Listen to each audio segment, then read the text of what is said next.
25 Golden Age actors who were constantly criticized for their acting but still became stars. What if I told you that some of Hollywood's biggest legends were savagely ripped apart by critics who called them wooden, talentless, and human mannequins, yet somehow these same actors became more famous and wealthy than performers who could actually act? Tonight, we're counting down 25 Golden Age stars who critics absolutely destroyed in reviews, calling their performances everything from painful to watch to an insult to the art of acting. But here's the shocking twist. Audiences didn't care. In fact, the worse the reviews got, the bigger these stars became. By the end of this countdown, you'll never look at classic Hollywood the same way again. Some of your movie hero grandparents are about to be completely exposed. The truth about Hollywood's golden age is darker and more hilarious than anyone wants to admit. Get ready to see how Hollywood's biggest stars built empires on everything except acting ability. Number 25, Pat Boone, the clean-cut singer who made wooden boards seem animated. Pat Boone was America's squeaky clean answer to Elvis Presley, but when he tried to act, critics said he made furniture look lively by comparison. Variety once wrote that Boone's performances suggest he learned acting by watching mannequins in department store windows. When studios tried to capitalize on his musical fame by putting him in movies like Bernardine and April Love, the results were catastrophically wooden. Critics described his line delivery as robotic and said watching him attempt emotional scenes was like watching someone try to teach a refrigerator to cry. The Shamrock Yacht Club is permanently dissolved. The New York Times critic famously wrote, "Mr. Boone approaches dramatic scenes with all the passion of someone reading a phone book to a sleeping audience. His co-stars reportedly had to bite their lips during romantic scenes because his mechanical delivery made everything unintentionally hilarious." In Journey to the Center of the Earth, Boone's performance was so stiff that critics joked the prehistoric monsters showed more emotional range. One reviewer noted that Boone delivers lines about life-threatening danger with the same enthusiasm he'd use to describe his breakfast cereal. Yet despite reviews that called him the human sleeping pill, Boone's films made money because teenage audiences loved his wholesome image. His success revealed a massive disconnect between critical standards and box office reality. Studios learned to work around his limitations by keeping his dialogue to a minimum and letting him sing as much as possible. Number 24, Mamie Van Doren, the bombshell who critics said exploded only her own scenes. Mamie Van Doren was Hollywood's answer to Marilyn Monroe, but critics said she had all of Monroe's curves and none of her talent. The Los Angeles Times wrote that Van Doren's idea of acting is apparently standing still and breathing heavily. Critics were particularly brutal about her dialogue delivery in films like Untamed Youth and High School Confidential. One reviewer noted that Miss Van Doren speaks her lines like she's ordering coffee at a diner, mechanically and without any understanding of what she's actually saying. Another famously quipped that her dramatic range extends from vacant to slightly less vacant. I don't like a guy who can't hold his liquor. The Hollywood Reporter summed up the critical consensus. Van Doren is proof that the camera loves beauty, but audiences eventually notice when there's nothing behind those beautiful eyes. Critics regularly pointed out that she seemed to be performing for photographers rather than movie cameras, posing rather than acting. In Teacher's Pet, starring opposite Clark Gable, critics noted the painful contrast between Gable's seasoned professionalism and Van Doren's amateur enthusiasm. Watching Van Doren act next to Gable, wrote one critic, is like watching a community theater student share scenes with Olivier. Yet her B-movies were hugely popular at drive-ins, where audiences came for spectacle, not Shakespeare. Van Doren understood her audience perfectly, teenage boys who weren't particularly concerned with dramatic subtlety. She even embraced the criticism, once famously saying, "They don't pay me to act, they pay me to show up and look good." Number 23, Lex Barker, the Tarzan who critics said couldn't convince anyone he was human. When Lex Barker took over the Tarzan role from Johnny Weissmuller, critics immediately pounced on his wooden performance. The New York Herald Tribune wrote, "Mr. Barker appears to have learned his lines from a teleprompter and his emotional expressions from a medical textbook on facial paralysis." Critics particularly mocked his romantic scenes in films like Tarzan's Magic Fountain and Tarzan and the Slave Girl. One reviewer noted, "Barker shows more chemistry with the jungle vines than with any of his leading ladies." Rat-a-check escape. What you say, Cheetah? This time we stay out of trouble. The Chicago Tribune said his performance was so stiff that the trees in the background seemed more animated. The most damning review came from Variety. Barker's Tarzan is less king of the jungle and more mannequin of the forest. He delivers Tarzan's famous lines with all the conviction of someone reading assembly instructions for furniture. Critics also noted that Barker seemed uncomfortable with the physical demands of the role despite his impressive physique. Unlike Weissmuller, who seemed born to swing from vines, wrote one critic, Barker approaches each jungle sequence like someone who'd rather be in a corporate boardroom. Despite critical savaging, Barker's Tarzan films were international hits, particularly in Europe where audiences appreciated his more refined interpretation of the character. His success proved that different markets had different expectations for their screen heroes. Barker later admitted in interviews that he never felt comfortable in the role and was relieved when the series ended. His honest assessment of his own limitations made him more sympathetic, but didn't improve his performances. Number 22, Deborah Paget. The beauty critics said was decorative but distant. Deborah Paget was one of Hollywood's most photographed stars, but critics consistently questioned whether her beauty translated into compelling performances. The Hollywood Reporter noted that Miss Paget seems more comfortable posing than acting, as if she's perpetually waiting for someone to take her picture. Critics often wrote about her ethereal but emotionally distant screen presence, particularly in films like Love Me Tender and The Ten Commandments. Her performances were frequently described as lovely but lifeless, with reviewers suggesting she was better suited to being a model than an actress. In Broken Arrow, critics noted that she seemed more like a beautiful prop than James Stewart's romantic interest. Paget delivers her lines, wrote one critic, like someone reciting poetry in a language she doesn't understand, technically correct but emotionally meaningless. The most persistent criticism was that Paget never seemed fully present in her scenes. Critics described her as having a dreamy detachment that made it impossible for audiences to connect with her characters. Watching Paget act, one reviewer wrote, is like trying to have a conversation with someone who's constantly looking in a mirror. Yet audiences, particularly male moviegoers, found her mysterious, distant quality captivating. What critics interpreted as limitation, fans saw as exotic allure and sophisticated reserve. Her ethereal beauty perfectly matched the Technicolor spectacles she appeared in. Paget herself later spoke about feeling constrained by Hollywood's expectations, saying she felt more like a beautiful object than a performer. Her self-awareness about her situation made her career both tragic and fascinating. Number 21, John Derek, the handsome star. Critics called all profile, no performance.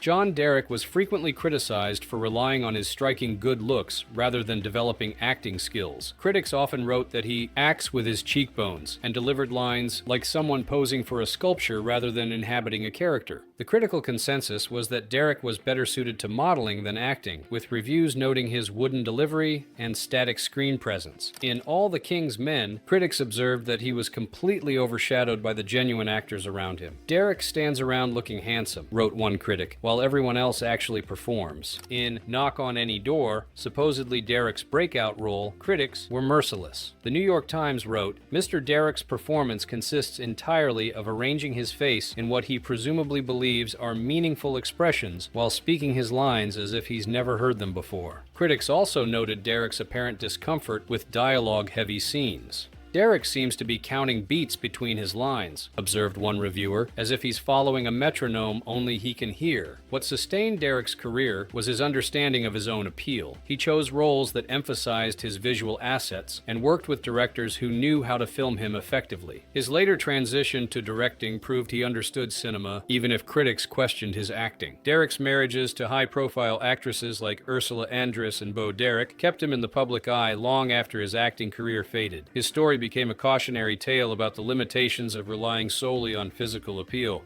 Number 20, Van Johnson, the freckled star critics called perpetually boyish. Van Johnson was MGM's designated boy next door, but critics often found his performances too lightweight for serious dramatic roles. Variety wrote that Mr. Johnson brings infectious enthusiasm to roles that might benefit from more emotional depth and masculine authority. Critics noted his pleasant but limited dramatic range and suggested he was better suited to musicals and light comedies than serious dramas. He just doesn't like airplanes. Maybe he doesn't like that cruise either. His freckled, youthful appearance was seen as a limitation when approaching adult themes. Johnson's biggest problem, wrote one critic, is convincing audiences he's old enough to have the problems his characters face. In Command Decision, where Johnson played a military officer, critics were particularly harsh. Johnson tries to convey military authority, wrote The Hollywood Reporter, but comes across as a college student playing dress-up in his father's uniform. The most frequent criticism was that Johnson never seemed to mature as a performer. Johnson at 35 acts exactly the same as Johnson at 25, observed one critic. He's trapped in a perpetual adolescence that works for some roles but severely limits his range. However, audiences, particularly women, found Johnson's everyman quality endearing and relatable. Where critics saw limitations, fans saw genuine likability and trustworthiness. His freckled face became synonymous with wholesome American masculinity. Number 19. Fernando Lamas, the Latin lover, critics said was more caricature than character. Fernando Lamas was often criticized for playing stereotypical Latin lover roles with exaggerated charm and accent. Critics wrote that he seems more interested in displaying his charisma than developing characters, and that his performances felt calculated rather than natural. The critical establishment frequently dismissed him as all style and swagger, with little emotional depth beneath the romantic facade. In The Merry Widow, critics noted that Lamas seemed to be performing for himself rather than his co-stars. Lamas acts, wrote one reviewer, like someone who's constantly checking his reflection in shop windows. His thick accent was often mentioned as a barrier to more diverse roles, but critics also noted that he seemed to exaggerate it for effect. Lamas lays on the Latin charm, observed the New York Times, with the subtlety of someone painting a barn. In dramatic scenes requiring emotional vulnerability, critics found Lamas particularly unconvincing. When the script calls for sensitivity, wrote one critic, Lamas responds by lowering his voice and flashing his teeth more slowly, hardly the stuff of great acting. Yet Lamas understood his market perfectly and delivered exactly what audiences wanted: exotic romance and continental sophistication. His self-aware approach to his screen persona made him a popular figure with viewers who appreciated his tongue-in-cheek approach. Lamas famously said, "I don't act, I react," which critics saw as an admission of his limitations,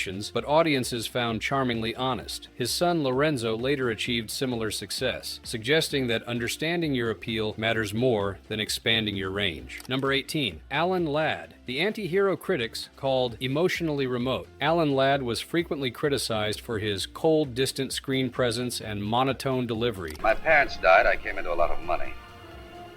After that, I began to live like a young Raja. Critics noted that he seemed more comfortable in action scenes than emotional ones, and that his performances lacked warmth and accessibility. The critical consensus was that Ladd's icy demeanor limited his range and made him unsuitable for romantic leads. In The Great Gatsby, critics were particularly harsh about his interpretation of the title character. Ladd's Gatsby, wrote one critic, has all the romantic passion of a banker discussing interest rates. Critics also frequently mentioned his shorter stature as limiting his leading man potential, but this physical characteristic actually enhanced his appeal in certain roles. Ladd's size makes him an unlikely action hero, observed one reviewer, which somehow makes his tough guy roles more interesting. In Shane, supposedly Ladd's best performance, critics were divided. Some appreciated his understated approach, while others found it simply underwhelming. Ladd's Shane is certainly mysterious, wrote The Hollywood Reporter, but one wonders if that's because the character has depth or because Ladd has so little expression. However, Ladd's cool, mysterious quality perfectly matched the film noir and western genres where he found success. Audiences appreciated his understated, anti-heroic characters that reflected post-war disillusionment. His limitation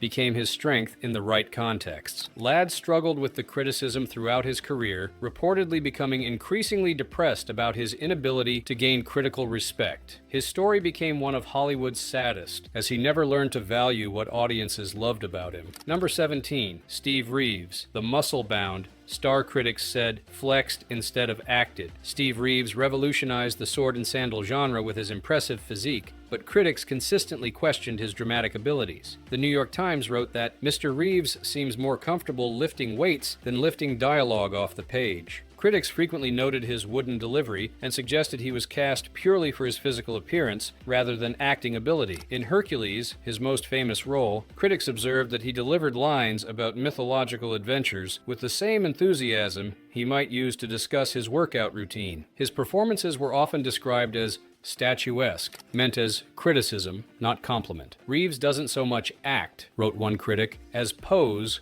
while other people speak around him. He's less Hercules than a very muscular piece of furniture. Critics also noted that Reeves seemed genuinely uncomfortable with dialogue scenes. In action sequences, Reeves looks like a god, observed Variety. In dramatic scenes, he looks like someone desperately searching for the exit. Yet international audiences, particularly in Europe, embraced Reeves's films with enthusiasm. His physical credibility in mythological roles satisfied audiences who wanted spectacular entertainment rather than subtle character studies. Reeves later admitted he never considered himself an actor, viewing his film career as a way to capitalize on his bodybuilding success. His honesty about his limitations made him more endearing to fans who appreciated his unpretentious approach. Number 16. Rhonda Fleming, the Technicolor Queen, critics said was visually stunning, dramatically limited. Rhonda Fleming was nicknamed the Queen of Technicolor for her striking red hair and beauty, but critics often suggested her appeal was purely visual. The Hollywood Reporter noted that Miss Fleming photographs beautifully but struggles to bring depth to her characters.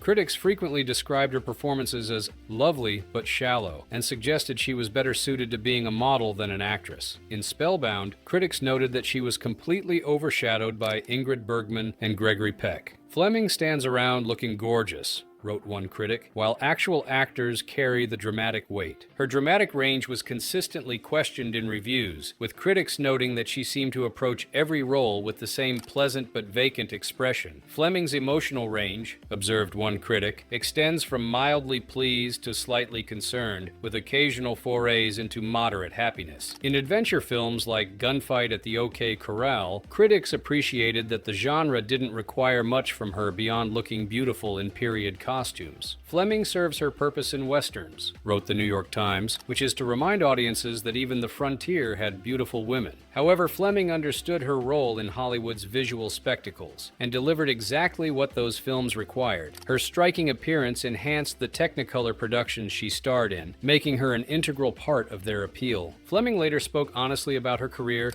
acknowledging that she was cast for her looks rather than her acting ability. Her self-awareness about her place in Hollywood made her more sympathetic than stars who seemed oblivious to their limitations. Number 15. Robert Taylor, the perfect profile. Critics said was handsome but hollow. Robert Taylor was dubbed MGM's man with the perfect profile, but critics consistently questioned whether his beauty translated into compelling performances. Variety wrote that Mr. Taylor's performances are as immaculate and emotionally distant as his appearance. Critics frequently noted his wooden delivery and suggested he was a product of studio marketing rather than genuine talent. In Camille, opposite Greta Garbo, critics observed the painful contrast between Garbo's passionate performance and Taylor's mechanical line reading. Taylor stands next to Garbo, wrote one critic, like a beautiful statue next to a living, breathing woman. His dramatic abilities were consistently questioned throughout his career, with critics noting that he seemed more concerned with his appearance than his performance. Taylor approaches every scene,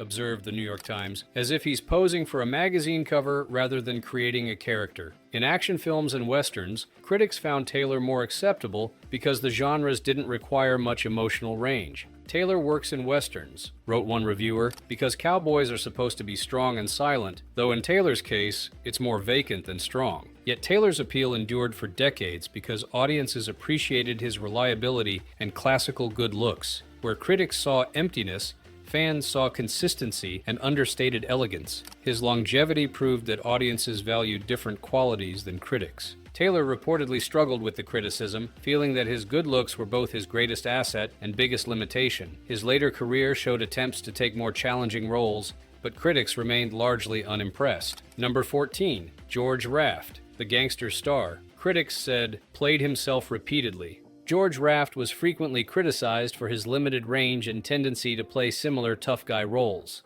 Critics noted that he seems to be playing George Raft in different costumes rather than creating distinct characters. His real-life associations with organized crime gave his performances authenticity, but also limited his versatility. Critics often dismissed him as one-note and suggested his success came from typecasting rather than acting ability. Raft doesn't act tough, wrote one critic. He just is tough. which is a different thing entirely. In Scarface, critics acknowledged his effectiveness, but questioned whether it was acting or just being himself. Raff's performance works, observed The Hollywood Reporter, because he's essentially playing what he knows, but that's not necessarily acting. Critics also noted his stiff delivery and repetitive characterizations. Watching a George Raft film, wrote one reviewer, is like watching the same performance with different supporting casts and locations. However, audiences appreciated Raff's authentic tough guy persona and his ability to bring credibility to gangster roles. His real-life background added a layer of authenticity that trained actors couldn't match. Number 13. Zsa Gabor, the socialite critics, said played herself professionally. Zsa Gabor was frequently dismissed by critics as more personality than actress and someone who turned her social life into a performance. Critics noted that she seemed to play variations of herself rather than creating distinct characters. The critical establishment often questioned whether Gabor was truly acting or simply being her glamorous self on camera. In Moulin Rouge, critics observed that she seemed more interested in displaying her jewelry than developing her character. Gabor doesn't inhabit roles, wrote one critic. She decorates them. Her thick accent and theatrical personality were seen as limitations rather than assets by critics. Gabor's performances, observed the New York Times, suggest someone who learned about acting by watching herself at parties. Critics were particularly harsh about her limited emotional range. Gabor has exactly two expressions, wrote one reviewer, glamorous and slightly less glamorous, which severely limits the types of stories she can tell. Yet Gabor understood the entertainment value of her own persona and capitalized on it brilliantly.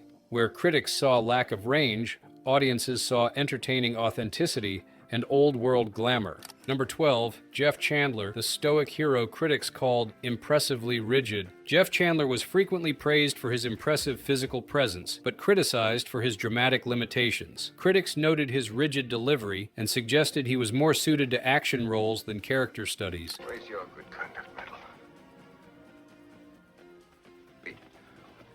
The critical consensus was that Chandler was competent but uninspiring, and that his performances lacked the emotional complexity of his contemporaries. In Broken Arrow, his Oscar-nominated performance, critics gave him credit for sincerity but questioned his range. Chandler means well, wrote one critic, but meaning well isn't the same as acting well. Critics consistently noted that Chandler seemed uncomfortable in romantic scenes. Chandler approaches love scenes, observed Variety, like a man discussing business contracts, technically proficient but emotionally distant. His deep voice and imposing stature were appreciated, but critics felt he relied too heavily on these physical attributes. Chandler acts with his voice and bearing, wrote The Hollywood Reporter, but rarely with his heart or imagination. However, Chandler's reliability and strong screen presence made him a popular leading man in action films and westerns. Audiences appreciated his straightforward, no-nonsense approach to heroic roles. Chandler's premature death cut short any potential evolution as a performer, but critics had already established their opinion that he was a limited but serviceable leading man, rather than a genuine actor. Number 11, Rory Calhoun. The Western Star critics said, looked great on horseback, struggled with words. Rory Calhoun was frequently criticized for his limited acting range and tendency to rely on his rugged appearance. Critics noted that he seems more comfortable with action than dialogue, and that his performances were serviceable but unremarkable. The critical establishment often dismissed him as a reliable but unexceptional Western star who succeeded more on his look than his talent. In The Silver Whip, critics observed that he delivered lines like someone reading from a script for the first time. Calhoun's dialogue delivery, wrote one critic, suggests he's more familiar with horses than with human conversation. Critics also noted his apparent discomfort in dramatic scenes requiring emotional depth. When the script calls for vulnerability, observed the New York Times, Calhoun responds by looking confused, as if the director is speaking a foreign language. His dramatic abilities were consistently questioned in reviews, with critics suggesting he was better suited to silent films, where his rugged appearance could carry the performance without dialogue. Calhoun works best, wrote one reviewer, when he's not required to speak. Yet Calhoun found his niche in B-westerns and action films, where his authentic cowboy persona and physical credibility satisfied audiences looking for straightforward entertainment. His real-life background as a rodeo performer added authenticity to his western roles. Number 10, Audie Murphy. The war hero critics said lived his best role before acting. Audie Murphy, America's most decorated World War II soldier, was frequently criticized for his wooden acting despite his impressive real-life heroism. Critics noted that Murphy's authenticity in war scenes cannot compensate for his stiff delivery in dramatic moments. The critical establishment often suggested that Murphy's fame came from his war record rather than his acting ability. In To Hell and Back, where he played himself, critics found it ironic that he seemed uncomfortable recreating his own heroic actions. Murphy looks more natural in actual combat footage, wrote one critic, than in the dramatic recreations of his own experiences. His performances were described as sincere but limited and heroic but hollow. Critics consistently noted his discomfort with romantic scenes and civilian roles. Murphy can convince audiences he's a war hero, observed Variety, because he actually was one, but he can't convince them he's a lover, a father, or really anything else. Critics also pointed out Murphy's obvious discomfort with the Hollywood lifestyle and his apparent lack of interest in developing his craft. Murphy acts, wrote The Hollywood Reporter, like someone who wishes he were anywhere else, which makes it difficult for audiences to invest in his characters. However, audiences appreciated Murphy's genuine modesty and authentic military bearing. Where critics saw acting limitations, fans saw real American heroism and unpretentious masculinity. His story represented the American dream and reminded audiences of recent sacrifices. Number 9. Troy Donahue. The teen idol critics called beautiful but blank. Troy Donahue was frequently criticized for his vacant screen presence despite his status as a teen heartthrob. Critics noted his dreamy but empty performances and suggested he was cast purely for his looks rather than his acting ability. I love you so much I ache inside.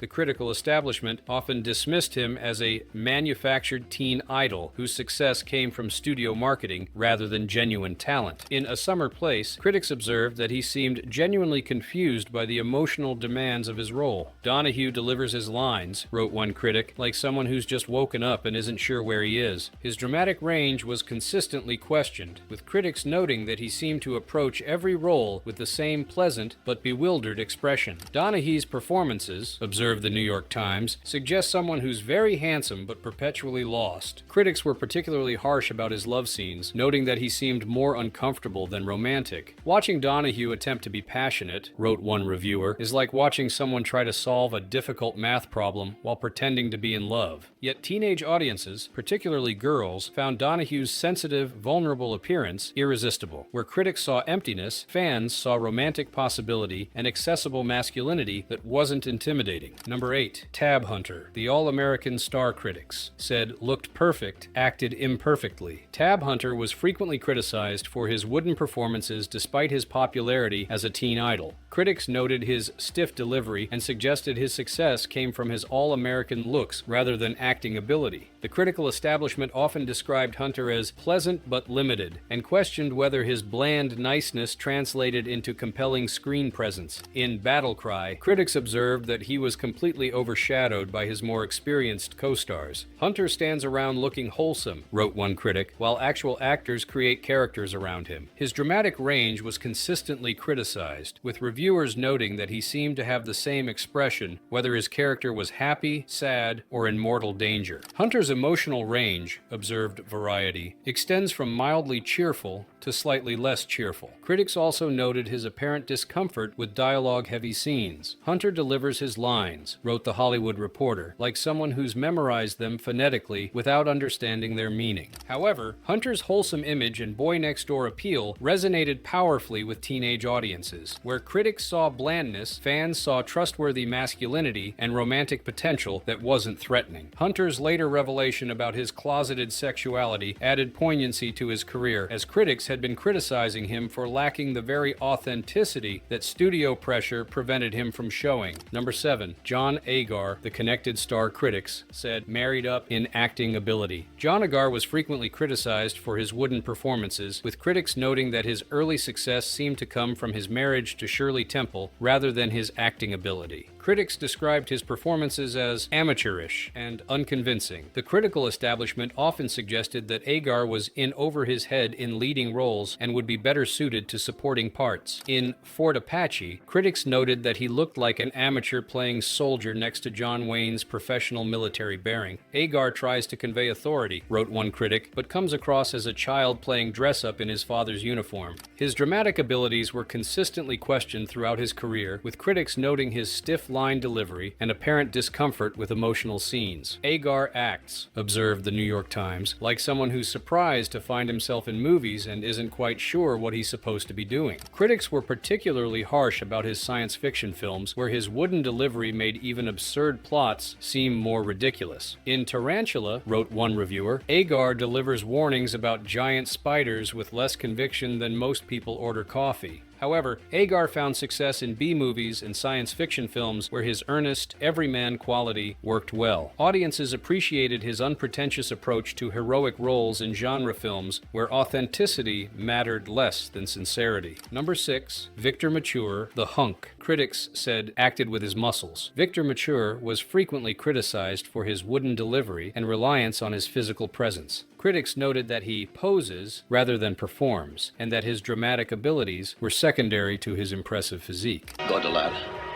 Run. Into the courtyard. No. The critical establishment often dismissed Mature as all brawn, no brain, and suggested his success in biblical epics came from his looks rather than his acting. Even Mature himself joked about his limitations, saying, "I'm no actor, and I've got 64 films to prove it." In Samson and Delilah, critics observed that he delivered lines about biblical drama with the same enthusiasm he might use to discuss his workout routine. Mature acts, wrote one critic, like someone who's been told that speaking louder makes lines more dramatic. Critics consistently noted his discomfort with romantic scenes, suggesting that he seemed more interested in showing off his physique than creating emotional connections with his co-stars. Mature's love scenes, observed Variety, feel like intermissions between opportunities for him to appear shirtless. However, audiences loved Mature's larger-than-life presence in spectacular films. Where critics saw limitations, fans saw strength and masculine appeal perfectly suited to epic entertainment. His success proved that some genres valued physical credibility over dramatic subtlety. Mature's honest acknowledgement of his limitations made him more endearing than stars who took themselves too seriously. His career thrived because he understood and embraced his role as visual spectacle rather than dramatic artist. Number 5. John Wayne. The American icon critics called John Wayne in different hats. John Wayne faced constant criticism throughout his career for his limited range and tendency to play essentially the same character in different settings. Critics noted that Wayne doesn't act, he just shows up and is John Wayne. The critical establishment often dismissed him as a personality rather than an actor, and suggested his success came from his iconic image rather than dramatic ability. In The Quiet Man, critics acknowledged the film's charm, but noted that Wayne seemed uncomfortable with the romantic comedy elements. Wayne tries to be charming, wrote one critic, but charm requires a lightness he simply doesn't possess. His performances were frequently described as one-note and inflexible. Critics consistently complained that whether Wayne was playing a cowboy, a soldier, or even a Roman centurion, he approached every role with the same drawl and swagger. Critics were particularly harsh about his attempts at dramatic acting in films like The Searchers. While later critics would appreciate the film's complexity, contemporary reviewers found Wayne's performance limiting. Wayne's Ethan Edwards, wrote one critic, is just John Wayne being angry instead of John Wayne being stoic. However, Wayne understood that audiences came to see John Wayne, not complex character studies. Where critics saw limitation, fans saw reliable masculinity and authentic American values. His consistency became his strength. Number 4. Rock Hudson. The leading man critics said looked like a star, acted like an amateur. Rock Hudson was frequently criticized for his wooden delivery and artificial screen presence despite his status as a major leading man. Critics noted his mechanical performances and suggested his success came from his appearance rather than his talent. The critical establishment often described Hudson as handsome but hollow and questioned whether his bland competence constituted real acting ability. Why, you're home. That's all that matters, honey. You're home. In his early films, critics were particularly harsh. Hudson acts, wrote one critic, like someone who's been given detailed instructions on how to be a movie star, but forgot to learn how to be human. His romantic scenes were particular targets for critical disdain. Critics noted that he seemed more comfortable in adventure films than in romantic dramas. Hudson's idea of passion, observed the New York Times, appears to be speaking slightly louder and opening his eyes a bit wider. Critics consistently pointed out his apparent lack of genuine emotion in dramatic scenes. Hudson delivers his lines, wrote Variety, with the conviction of someone reading from a teleprompter, which may be exactly what he's doing. However, Hudson's reliability and classical good looks made him a popular leading man for women's films and romantic comedies. Where critics saw artificiality, audiences saw dependable charm and unthreatening masculinity. Number 3. Charlton Heston. The epic star critics said confused volume with emotion. Charlton Heston was frequently criticized for his theatrical, over-the-top performances that critics found unsuited to film. Critics noted his bombastic delivery and suggested he acted like he was performing for the back row of a theater rather than movie cameras. The critical establishment often described Heston as hammy and overwrought, questioning whether his biblical epic style translated effectively to more intimate dramas. In Touch of Evil, critics noted that he was completely outclassed by Orson Welles' subtle direction and performance. Heston acts, wrote one critic, like someone who thinks shouting equals passion and gesturing equals emotion. His tendency toward grandiose gestures was a frequent target for critics. Heston approaches every scene, observed The Hollywood Reporter, as if he's delivering the Gettysburg Address to a crowd of thousands, even when he's supposed to be having an intimate conversation. Critics were particularly harsh about his attempts at contemporary roles, suggesting his theatrical style only worked in period pieces. Heston, in modern dress, wrote one reviewer, looks like someone who's lost at a costume party. However, Heston's commanding presence and stentorian voice perfectly suited the epic films that made him famous. Where critics saw overacting, audiences saw authority and gravitas appropriate to larger-than-life characters. Number 2. Errol Flynn. The swashbuckler critics said acted with his smile. Errol Flynn was frequently criticized for relying on his natural charm rather than developing genuine acting skills. Critics noted that he plays himself in different costumes, and that his performances were more personality than performance. The critical establishment often suggested that Flynn's success came from his roguish charisma rather than dramatic ability. In The Adventures of Robin Hood, critics acknowledged the film's entertainment value, but noted that Flynn seemed to be having more fun than his character should be having. Flynn approaches dramatic scenes, wrote one critic, like someone who's just heard a good joke and is trying not to laugh. His tendency to seem like he was enjoying himself more than his characters were frequently mentioned in reviews. Critics noted that Flynn's obvious pleasure in his work often broke the dramatic illusion. Flynn acts, observed Variety, like someone who can't believe he's being paid to play dress-up. Critics were particularly harsh about Flynn's attempts at serious dramatic roles, suggesting he was better suited to adventure films where his limitations were less obvious. Flynn in drama, wrote the New York Times, is like watching someone try to be serious while wearing a party hat. However, Flynn's infectious enthusiasm and natural screen presence made him perfect for swashbuckling adventures. Where critics saw limitation, audiences saw genuine fun and romantic excitement that made them feel like they were having adventures too. Number 1. Tyrone Power. The heartthrob critics said all beauty, no depth. Tyrone Power was consistently criticized throughout his career for prioritizing his looks over developing acting skills. Critics noted that he seems more concerned with looking good than being believable, and that his performances were